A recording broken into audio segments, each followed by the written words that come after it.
First one out, Paul Arnett, everybody.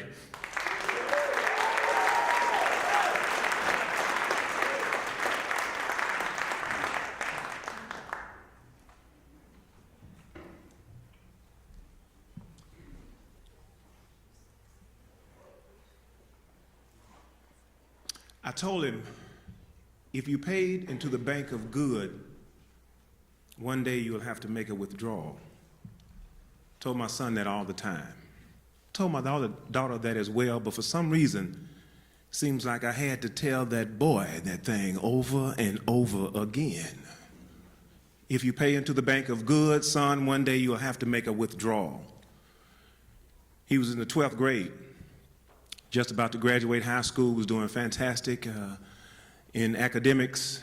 He couldn't run track because he had hurt himself the year before. And he started on a debate team, and he was making speeches, and he was invited to a speech competition in East Tennessee. We were very excited about that, my wife and I. His sister, she went away to school before him, and he had been in a little bit of a funk when she left, and so this was something great for him. And this is how good he was.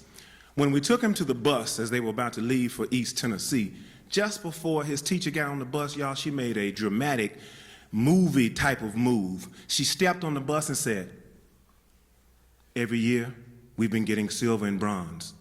But because of this young man, we're gonna get gold." I'm sitting there like, what? Well, you damn right you gonna get gold. That's my boy. That's how I'm looking at him, right? I'm like, yeah, that's how we do it. Mm-hmm, yeah. He got up in East Memphis, and the first night he gave me a call. He was like, "Yo, Dad, just letting you know we're here. Everything's good." Matter of fact, he calls me Pops. He was like, "Yo, Pops, I'm here. Everything's good." Matter of fact, I linked up with a dude that went to, I think, Kingsbury, Kingsdale, something or another. And he was like, "Yo, that's my boy. I knew him from elementary school, so we hanging. We cool. I got somebody." I was like, "I bet. Everything's good." He wasn't performing that next day. So the next night we talked again. I was like, "Yo, what's up, man? How you feeling?" He was like, "Dad, I'm feeling real good. I've gone over my speech. Everything is A-okay. I'm not competing tonight. Me and old boy, we stand in the room, we chilling." I was like, "Cool." I didn't hear what he said. "We chilling." I was like, "All right, cool. Hey, man, chill. Everything's good." Bam, I hang up the phone. I'm at work. I'm talking about this young man and his great speaking ability and the fact that he's about to bring home gold. I'm speaking about him to my coworkers, just having a little conversation. The phone rings. I'm like, "Oh, yeah. So-and-so. Oh, hold on. This is my boy right here. Hello? Hello? Boy? Diddy. I told you he calls me Pops. I already knew something was wrong when he called me Daddy. I said, "Boy, gather yourself." I'm in the garage of my hotel I was working at. I said, "Gather yourself. Tell me what's wrong." "They caught me smoking." I said, "What?" They caught me smoking." I said, "Boy, smoking what?"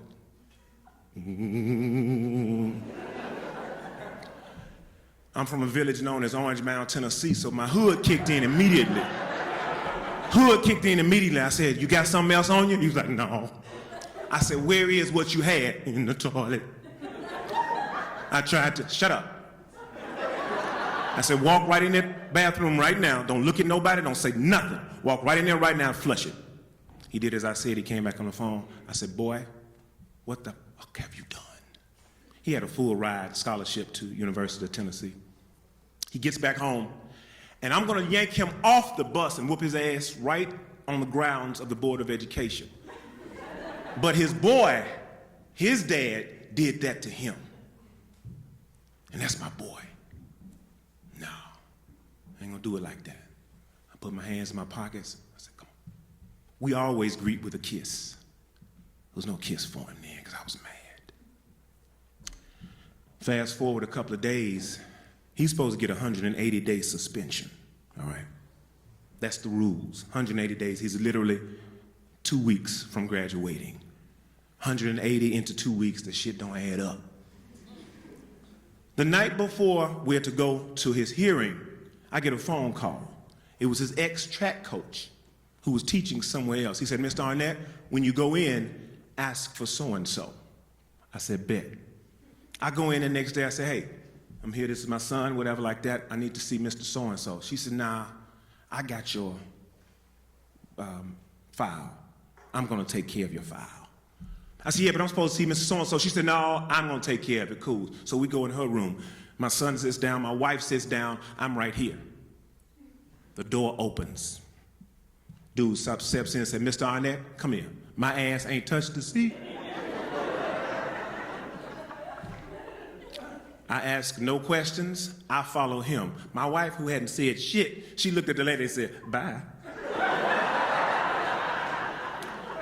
We get to the man's office, and he says to me, Mr. Arnett, can I speak to your son? See, I knew what that meant. I said, yeah, you can talk to him. He said, boy, what the hell wrong with you?